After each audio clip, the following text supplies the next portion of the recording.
के बाद ढूंढते ढूंढते आखिर में राज कर्मचारी उसी जीर्णशील उद्यान में पहुंच गए और उन्होंने उस कुएं में उतर कर देखा तो देवदत्त का मृतक शरीर वहां से निकला। उसके देह को बाहर निकाला तो उसके शरीर पर आभूषण नहीं थे और यह देखकर उन्हें वस्तुस्थिति को समझने में विलंब नहीं हुआ। वे समझ गए कि यह दुष्कर्म तो किसी नामी कुख्यात चोर का लगता है और उन दिनों सभी के मुख पर एक विजय चोर का ही नाम था। देवदत्त तो मिल गया लेकिन वह प्राणहीन प्राप्त हुआ है। उसे उसके परिवारजनों को सौंपा गया और उसके बाद राज कर्मचारी उस विजय चोर की तलाश में लग गए।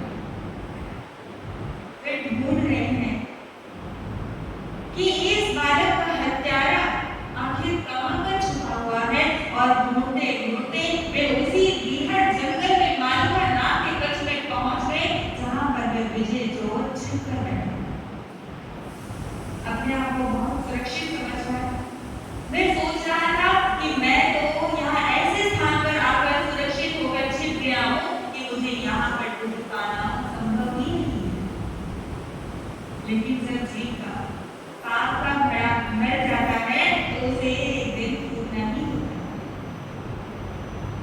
बहुत समय हो गया उसे अपने जीवन में दुष्कर्म करते हुए। कितनी हिंसाएं कर चुका है, कितनी चोरियां कर चुका है, कितने परिवार को बर्बाद कर चुका है। आज उसके पाप कर्म का उदय आया और उन राजपुरुषों ने उसी जंगल में जाकर उस विजय चोर को मुश्किल बांधकर उसे राजपथ पर ले आए। उसे गलियों में लेटा कर कोई उसके ऊपर पूरा कचरा फेंक रहा है, कोई उसके ऊपर धूल डाल रहा है, कोई उसे पत्थरों से, कोई उसे चप्पलों से मार रहा है। और राजपुरुष उसके विषय में घोषणा कर रहे हैं कि इसमें ना तो किसी राजा का कोप है, ना ही किसी और का कोई दोष है, बल्कि इसमें इसका स्वयं का अपराध ही का है। इस प्रकार खुले रूप में दंड देने का यह कारण होता था कि उस अपराधी व्यक्ति को देखकर दूसरे लोगों को यह शिक्षा मिल जाए कि जो कोई ऐसा अपराध करेगा, जो कोई इस प्रकार की हिंसाएं करेगा, जो राज्य में रहते हुए राज्य का द्रोही होगा, उसे किसी प्रकार दंडित किया जाएगा। इस तरह उसे दंड देना बाकी लोगों के लिए नसीहत थी। उस विजय चोर को राजा ने अपने बंदी गृह में डाला। अब वह कारागृह में रहकर अपना जीवन बिता रहा था। धीरे धीरे समय व्यतीत होता चला गया तो धन्ना सेठ और भद्रा सेठानी भी धीरे धीरे अपने दुख को भूलते चले। उन्होंने इसे अपने कर्म का फल समझकर ही अपने जीवन में शांति को धारण कर लिया। वीतराग धर्म को तो वे जानते ही थे, भगवान के उपदेश को वे सुनते ही थे, तो उपदेश का कुछ ना कुछ असर, कुछ ना कुछ तो प्रभाव पड़ता ही है। उन्होंने उसे अपने अशुभ कर्म का परिणाम जाना और धीरे धीरे अपने मन को संतुष्ट कर लिया। दुख या तो ज्ञान से समाप्त होता है अथवा समय के साथ शांत हो जाता है। समय सबसे बड़ा चिकित्सक होता है। यह समय, यह वक्त व्यक्ति के घावों को धीरे धीरे भर देता है। और जो व्यक्ति ज्ञान रखता है, जो अपने शुभ अशुभ कर्मों को जानता है, उनके परिणामों को समझता है, वह व्यक्ति घटना के साथ साथ ही अपने मन को स्थिर कर देता है। धर्म से जानता था कि हमारे ही पूर्व भवों के कोई अशुभ कर्म चल रहे हैं कि इतनी मनौतियों से, इतने तपस्या करने से, इतने अनुष्ठान करने से तो एक पुत्र के रूप में वरदान मांगा था, लेकिन आज वही हमारे लिए अभिशाप बन गया।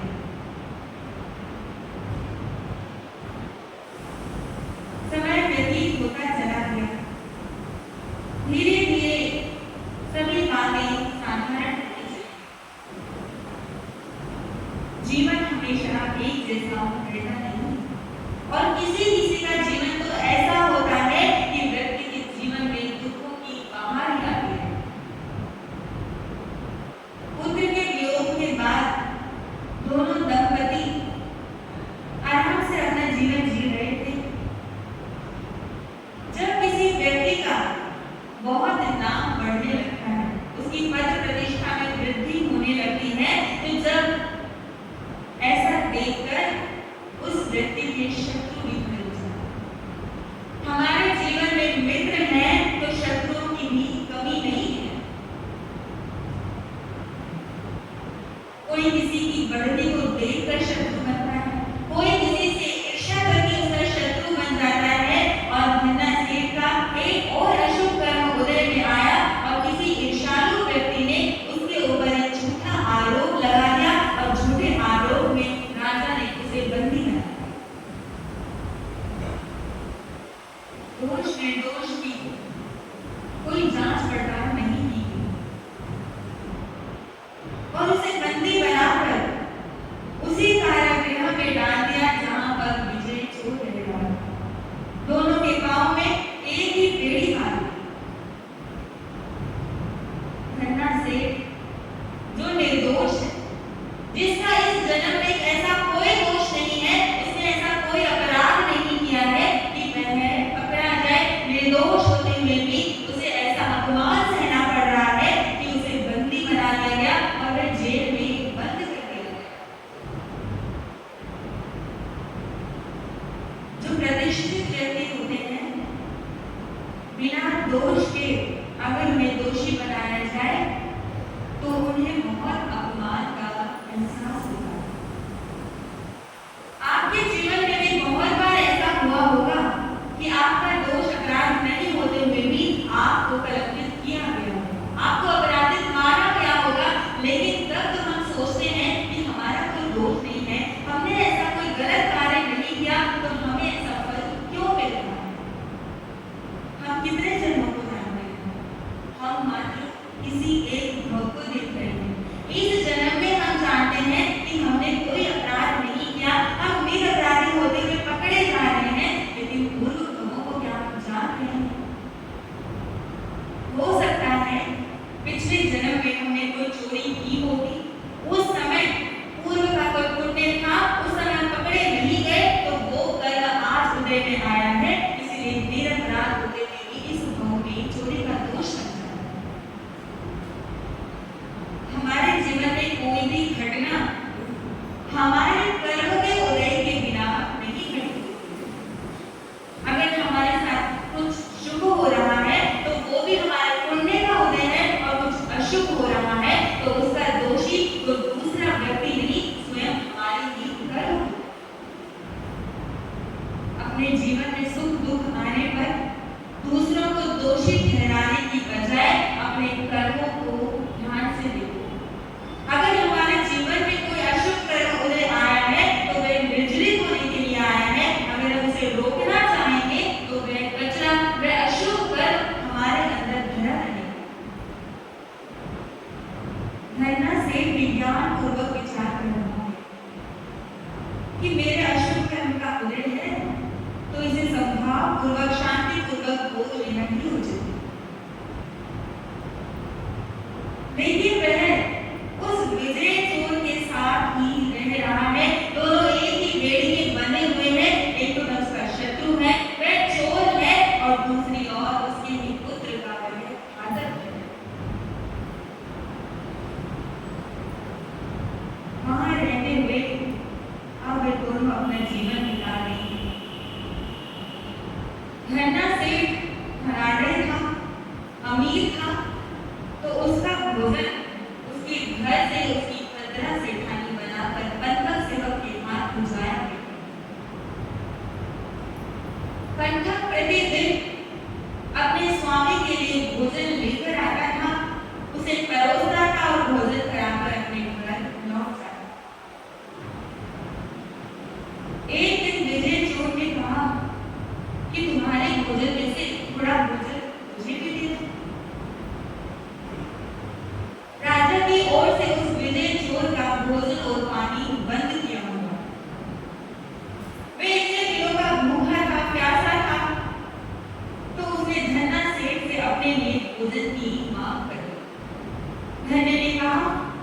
कि मैं तुम्हें भोजन दूंगा, ऐसा कभी नहीं हो सकता। तुम मेरे पुत्र के घातक हो, तुम मेरे पुत्र के हत्यारे हो, तुमने हमारे छोटे से बालक की हत्या कर दी है, तुम मेरे शत्रु हो, मैं तुम्हें भोजन नहीं दे सकता, मैं तुम्हारा पोषण नहीं कर सकता। धन्य ने भोजन उसे नहीं। भोजन करने के थोड़े समय के पश्चात धन्य सेठ को शोध से वृद्धि की बाधा लगी। उसे आवश्यक क्रिया के लिए बाहर जाना पड़ा। तब दोनों एक ही बेड में बंधे होने के कारण धन्ना ने कहा कि मुझे आवश्यक क्रिया के लिए बाहर जाना है, इसलिए तुम मेरे साथ चलो। विजय चोर ने मौके का लाभ उठाया। उसने कहा, भोजन तुम करो, तुम भोजन कर रहे हो तो शौच निवृत्ति की आवश्यकता भी तुम्हें ही है। मुझे तुमने कौन सा भोजन दिया है जब मैं आहार ही नहीं करता? तो निहार की भी मुझे आवश्यकता नहीं है। तुमने अकेले भोजन किया, तुमने सारा आहार अकेले खा लिया, तो तुम अकेले ही यहाँ से जाओ। अब व्यक्ति आहार के बिना तो रह सकता है, लेकिन निहार के बिना वह कब तक रह पाएगा?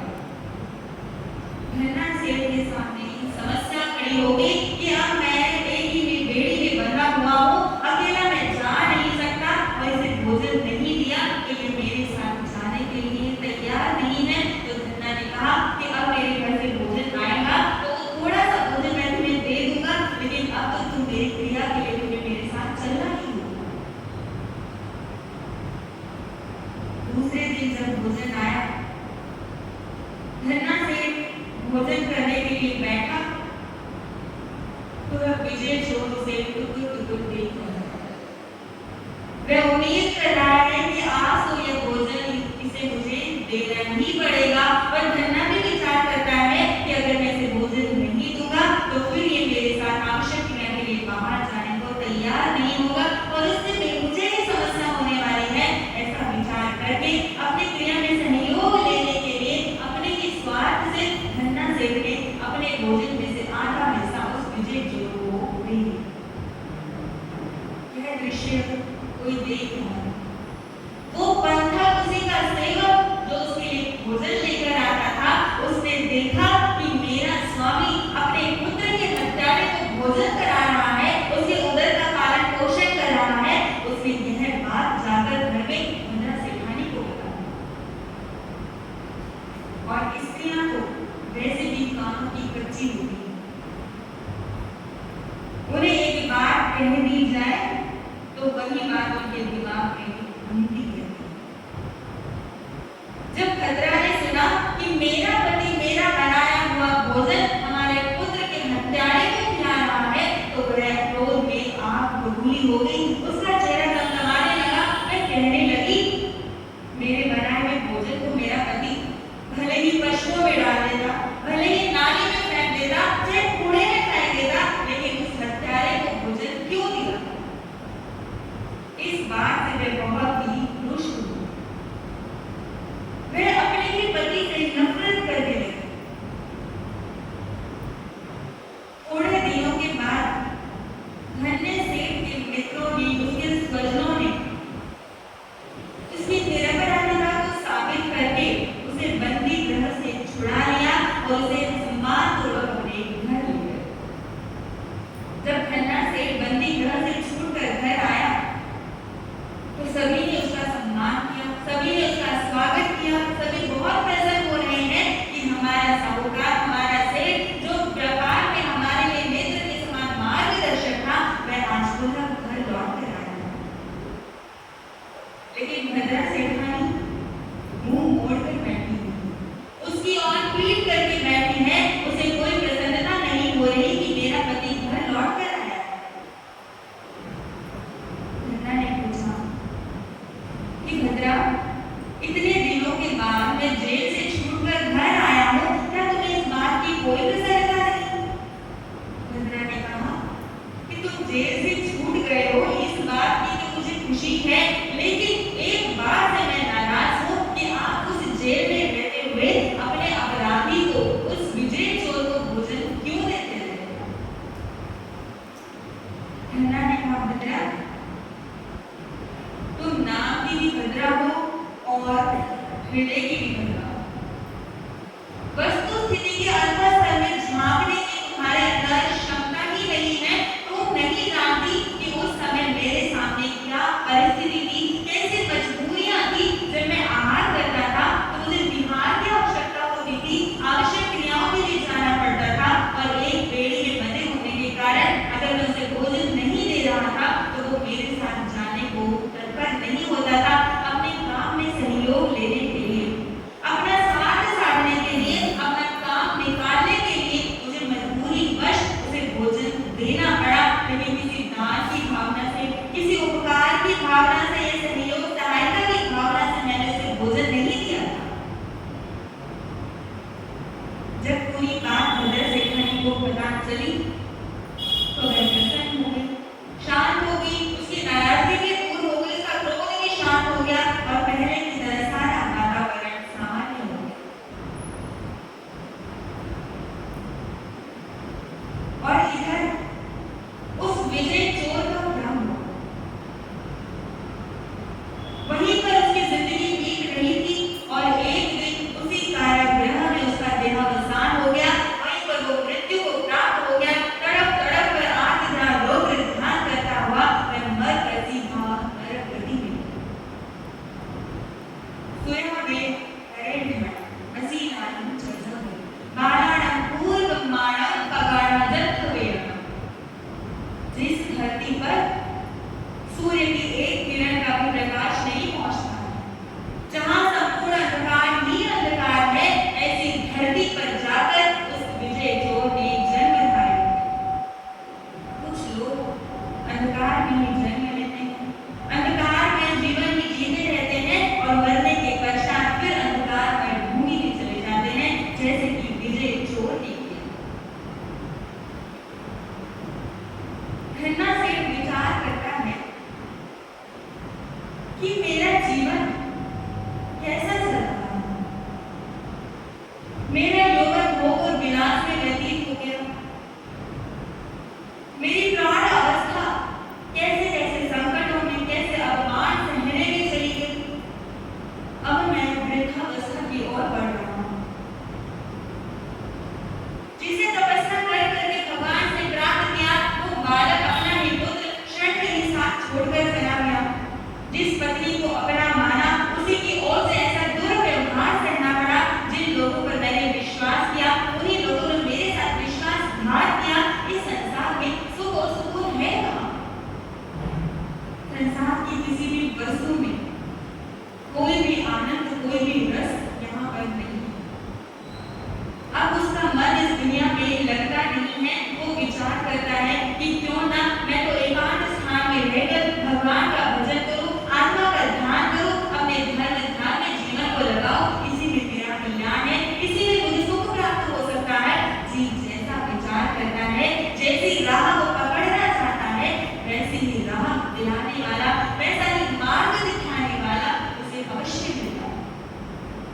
उसी राजगृह नगर में धर्मघोष मुनि नाम के एक बहुत बड़े तपस्वी महात्मा का पदार्पण हुआ। वे अपने 500 शिष्यों के साथ पधारे और जब उनका उपदेश, उनके प्रवचन सुने तो घन्ना सेठ के मन में जो संसार के प्रति पहले से ही विरक्ति हो रही थी, वह विरक्ति और भी अधिक दृढ़ होगी और उसने मुनि के चरणों में दीक्षा स्वीकार की। दीक्षा लेकर खूब संयम का पालन किया, बहुत कर्मों की उसने निर्जना की और अंतिम समय में संवेदना और संधारा करके उसने सद्गति को प्राप्त कर लिया। यह संघार नाम का अध्याय, इसके माध्यम से प्रभु हमें उपदेश देते हैं कि जिस प्रकार घन्ना सेठ कारागृह में रहते हुए उस विजय चोर को भोजन दे रहा था, उसकी इच्छा नहीं होती थी, लेकिन उसकी खुद भी खाने की भी इच्छा नहीं होती थी, क्योंकि जेल में रहते हुए सरस भोजन भी नीरस लगता है, कोई रुचि और रस नहीं आता है। इसी तरह इस संसार की जेल में रहते हुए प्रत्येक जीव शरीर की क्रियाओं को करता हुआ